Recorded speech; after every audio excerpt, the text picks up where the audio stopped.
Hey guys, welcome back to our channel. Welcome to NWA'S Wonder, and in today's video I'm going to be showing you how I cut a men's trouser. So I'm going to be using a whole different type of method than what you've been seeing out there. You know me now, always bringing the heat, right? So I'm going to be using a chalk. It's broken, but it's going to serve its purpose. I'm also going to be using a scissors, a pattern master, a meter rule, and of course you can't cut a trouser if you do not have a tape. So I'm going to be using this tape also. I already folded the fabric into two, so the first thing I will do now will be to set aside every material, and then using the chalk and the meter rule I would mark out my waistline.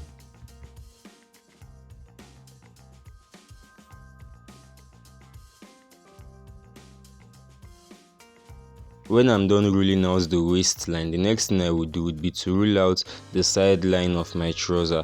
Now I do not like the edgy part of the fabric showing on my trouser. Of course, if I was using an Ankara, there's always a printing at the edge of the fabric. What I would do if I was using an Ankara or whatever fabric I'm using would be to use my ruler and rule that out completely.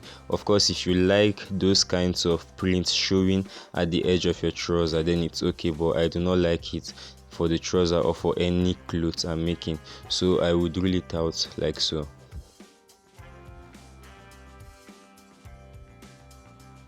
The next thing to do would be to rule out all the horizontal measurements of the trouser. Now the horizontal measurements includes the waistline, the crotch, the knee length of the trouser, the calf, and the full length of the trouser. I'm also going to be adding 2 inches allowance at the bottom, which I'm going to be using for the hemming of the trouser. So the crotch of this trouser is 10, and I'm going to be putting 10 right there at that spot. The knee length of the trouser is 19. I'm going to be ruling my chalk at 19 inches. The calf length of the trouser is 25 and a half. I'm going to be ruling my chalk at 25 and a half. Also, the full length of the trouser is 35 inches. So I'm going to be placing 35 inches. I'm also going to be adding 2 inches allowance for the hemming of the inseam girth. Anyways, I already made a video where I showed you how to take the perfect measurements for a men's trouser. It will help you better understand all these measurements I am placing here. I'll leave a link to it in the description box of this video. Do check it out. But if you already know how to take the perfect measurements for a guy's trouser, then you don't need to stress yourself with that, right? Let's just focus on this class.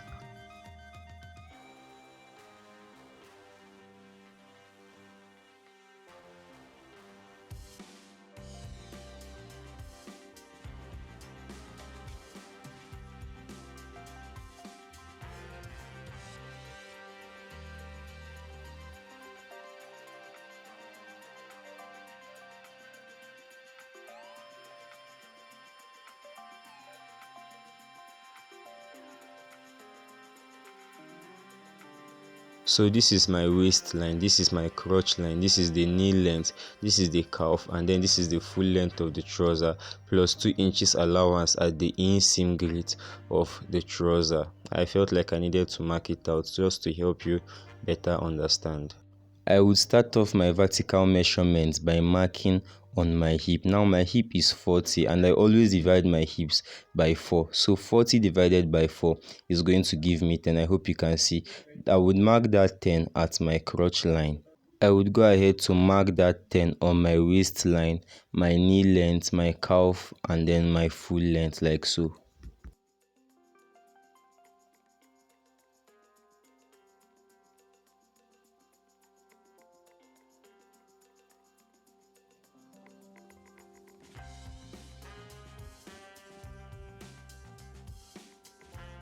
The next thing to do would be to use my meter rule and merge all these lines across.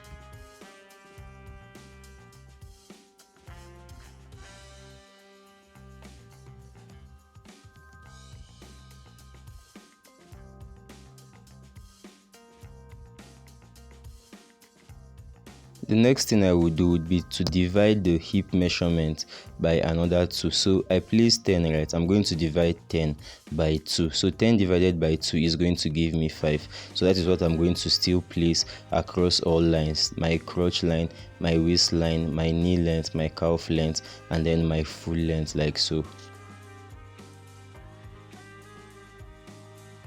Using my meter rule, I would still merge all the lines across.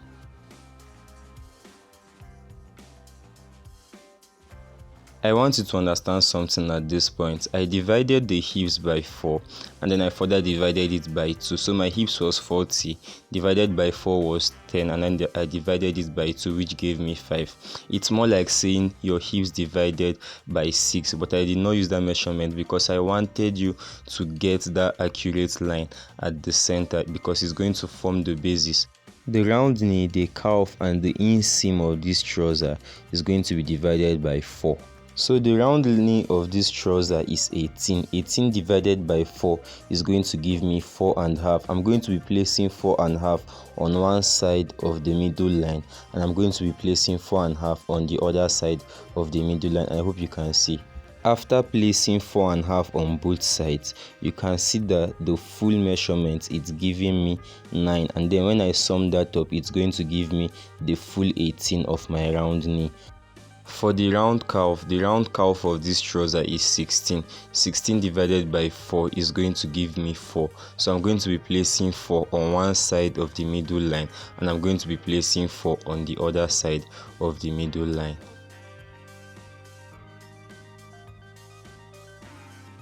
The inseam girth of this trouser is 12. 12 divided by 4 is going to give me 3. Like I did for the calf and for the knee length, I'm going to be placing 3 on one side of this line, and I'm going to be placing 3 on the other side of this line. I'm also going to be doing the same thing for the 2 inches allowance I added.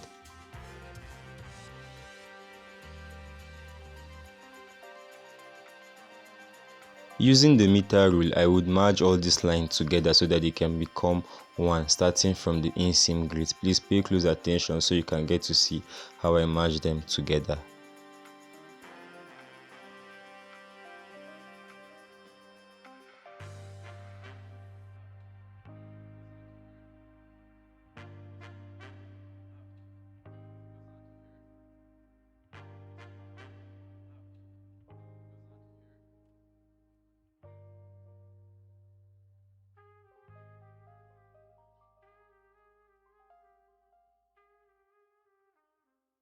The next thing to do would be to mark the thigh of my trouser, and the thigh of my trouser is 24. I'm going to be dividing 24 by 2. 24 divided by 2 is going to give me 12. Starting from the side line, I'm going to mark 12 like so, and then I'm going to use my meter rule to rule it across. For the thigh, there is no starting from the middle line. You just divide your thigh by 2, and then you start from the side line of the trouser and then mark it across. And then using my pattern master, I'm going to match the line, making a curve from the crotch line to the knee length like so. I'm also going to be doing the same thing at the side line of this trouser. If you're enjoying this video, then help us grow on YouTube by subscribing to our small channel. Also turn on the bell icon so you can get to see when we upload new videos like this one and many more. We have tons of amazing tutorials on this channel. Do check them out in your free time. They will really help you upskill your fashion skills. Still using the pattern master, which I use for virtually everything nowadays, right? I'm going to merge the line, bringing out the curve at my crotch. Now this curve, it's important that you know how to do this because it's going to determine if your trouser is going to have what they call gaping at the crotch line. So you do not want to slant it too much, just a little bit is okay. The next thing to do would be to mark the waist of the trouser. So the waist is always divided by 4. So the waist of this trouser is 33. 33 divided by 4 is going to give me 8.25. I'm going to be marking 8.25 at my waistline. After marking 8.25, I'm going to be adding 1 inches to it. I hope you can see where I marked the line for the distance, and then I'm going to be adding 1 inches, which of course when summed up is going to be giving me 9.3. So still using my pattern master, I would merge the waistline to the crotch line, and then I would merge the knee length to the crotch line like so. Of course, you can use a French curve or any other curve you have lying around there. I just think a pattern master is best when it comes to marking for me, to ruling out patterns and the rest for me, because it does literally all the job that other curves do. It's like everything in one, right? Do tell me in the comment section right now, which one do you prefer? Do you use a pattern master for marking literally everything, or do you have different curves and different rulers which you use to rule out lines for different parts of your clothes? I'll be in the comment section waiting for you. At the front of the waist, I'm going to be coming down by 1 inch. This is to give it that slant that most corporate trousers have at the front of their trouser. And then after coming down by 1 inch, using my ruler, I'm going to be slanting it, joining it together with the side line. Now there's something I want to make clear at this point, right? If after dividing your waist by 4 and adding 1 inch to it, it goes ahead to rest on that side line, that is, you do not get that curve that I got right now, please leave it at that. Do not start stressing yourself thinking that your measurements are wrong. Now let's say my waist was 9 after dividing it. Let's say I went ahead and I placed that 9 and then I added 1 inch like I told you, giving me 10. Now it's resting on the sideline. I would not stress myself trying to bring out that curve. I would not go back and start dividing again to see if my measurements are correct. I already know that they are correct. What it just tells you is that your client needs to work out more because, well, his waistline is just a bit more than usual, but that's not the point. So if after marking it, it's resting on that sideline, all you have to do is to cut it or to mark it the way the measurement allows you, right? And then you get to slant the rest of the trouser like I just showed you. Now the next thing to do would be to cut out this trouser using my scissors.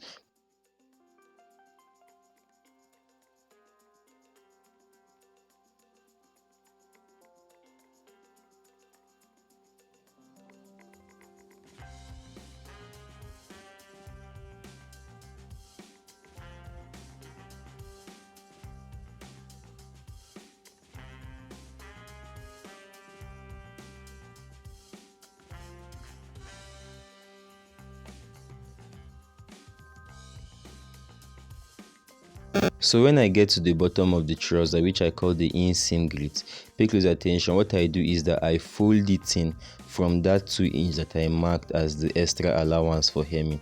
So I fold it in like so, and then I place my hand on one side and then I cut through on the other side like so.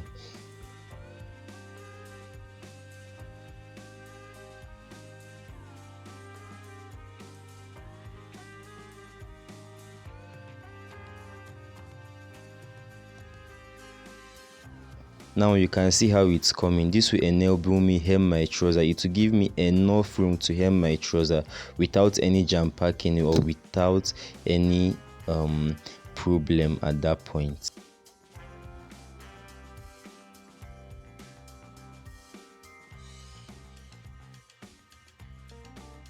This is what the front looks like. You can see how it's beginning to look like a corporate trouser, right?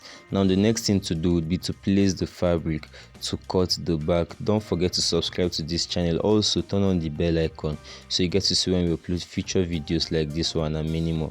Guys, I would love it if you would help us grow because we are just getting started on YouTube. We are still a small channel, so please, your support is very important to our growth.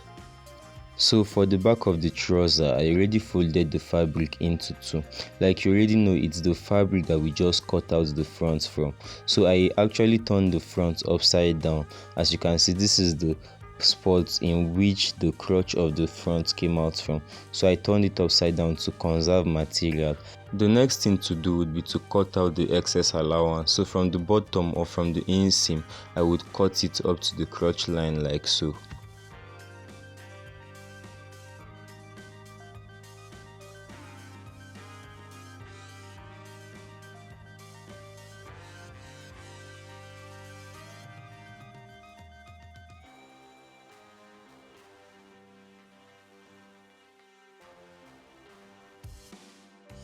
So I'm going to be using the pocketing to make the pockets of this trouser, and that is why I cut out this fabric so I could use it as facing for the pockets. The next thing I would do would be to mark a chalk at the crotch line like so.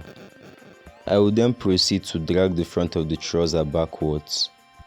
What I'm trying to do now is to balance it, because for a matured male, the space between the front of the trouser and the allowance should not be less than 2.5 at the bottom and 3 inches at the top.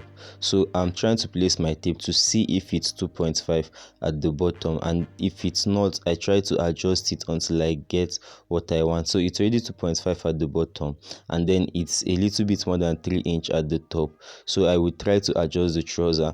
The top is always half inch more than the bottom. So if it's 3 at the top, it's going to be 2.5 at the bottom. If it's 2.5 at the top, it's going to be 2 inches at the bottom, like so, until you get what you want. So I'm really trying to balance it. This is the point that you need to take your time and balance it correctly. The reason for the half inch difference is to grant the client freedom inside his own clothes. Now I've noticed that most trousers, when you put them on, you can barely climb a motorcycle, you can't even jump across a gutter, right? And then they say it's from the sewing. No, it's from this point. So you need to make sure that the top is always half inch more than the bottom. When I'm satisfied with what I got, I would use my pattern master to match the crotch line for the front to the crotch line for the back. To get the waist and for the back of the trouser, what I would simply do is to take out my hips and then add 2 inches to it. So if you remember, my hips was divided by 4, which gave me 10. So I would mark on 10 and then I would add 2 inches to it. When you sum it up, it's really going to be giving me 2.5, but at the end, well, that is what I got. So I would be marking that same measurement across the crotch of the back. The next thing I would do would be to use my ruler and then mark it across, merging all lines together.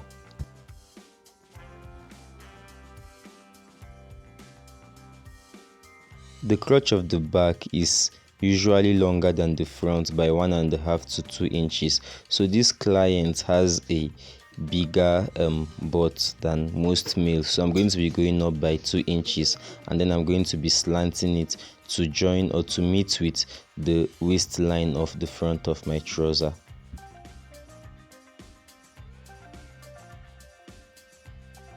Using my pattern master, I would bring out the curve for the back of the crotch of the trouser. Like I said, you could use a French curve or any ruler you have lying around. Just make sure that you bring out the curve neatly like so.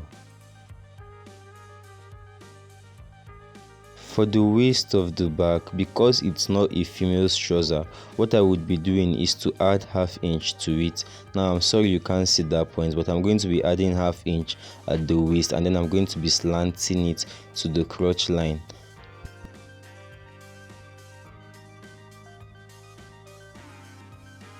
The next thing I would do would be to cut out the back of my trouser. Now I'm basically done with the marking and then I would cut it out before bringing out other little measurements.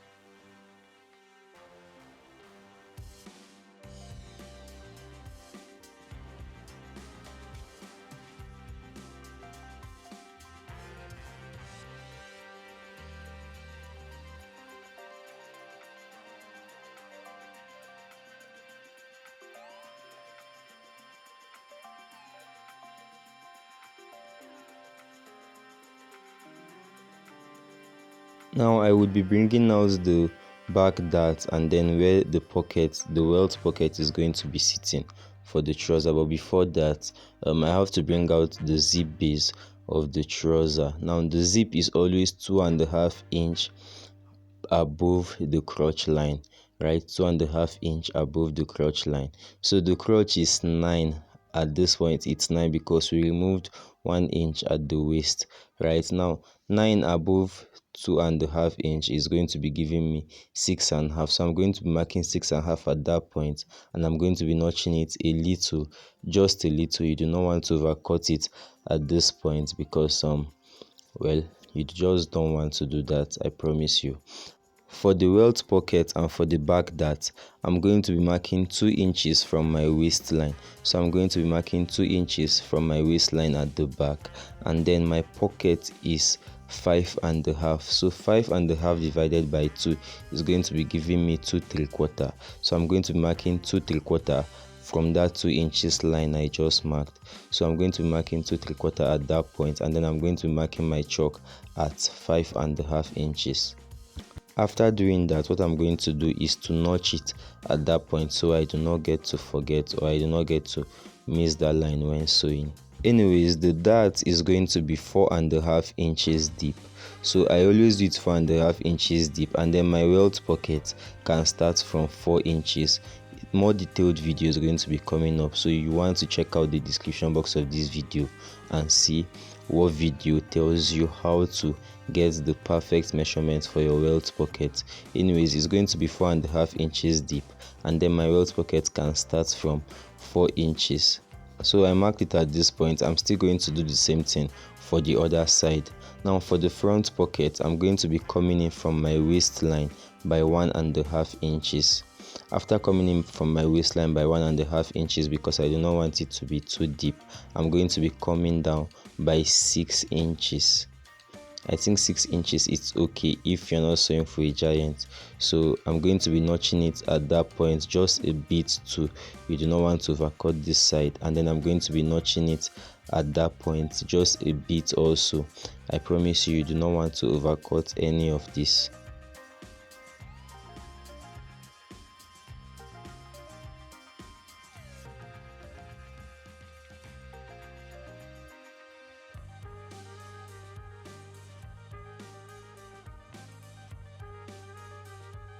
The next thing to do would be to cut out the waistband.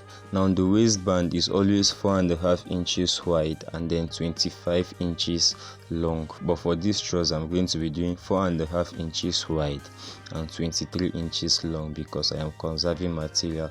Besides, the waist is not that big, so that's what I'm going to be doing, 4.5 inches wide and 23 inches long, but I always do 4.5 inches wide and 25 inches long. And I feel like there's a lot of controversies when it comes to cutting out a waistband. Do let me know how you cut out your waistband and then how you actually apply the paper gum on it. Do let me know in the comment section below, because I've seen so many methods to doing this exact same thing. Of course, we all arrive at the same points, but I would love to see, or I would love to know how you make yours. So do let me know in the comment section below.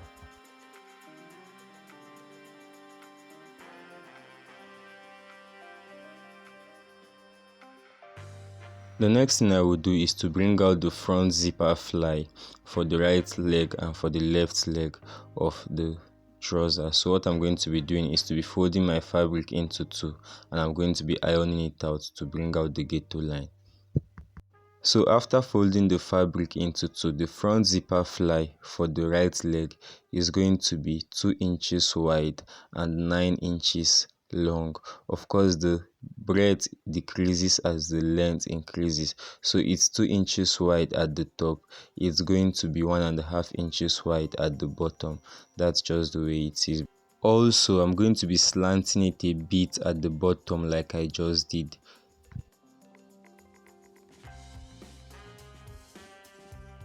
For the left leg, the zipper fly is going to be 9.5 inches long and it's going to be 2 inches wide. So I'm going to be marking 2 inches all across, and I'm going to mark 9 inches at the length like so.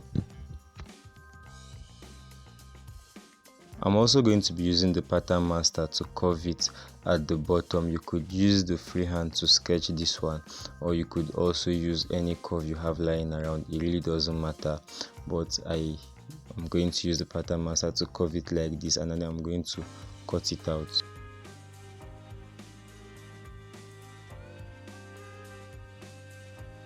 So guys, thank you for sticking with me throughout that video, and that is about that for cutting a men's trouser. Please make sure you weave before sewing, and if you have a weaving machine there with you, then you have to weave as you sew.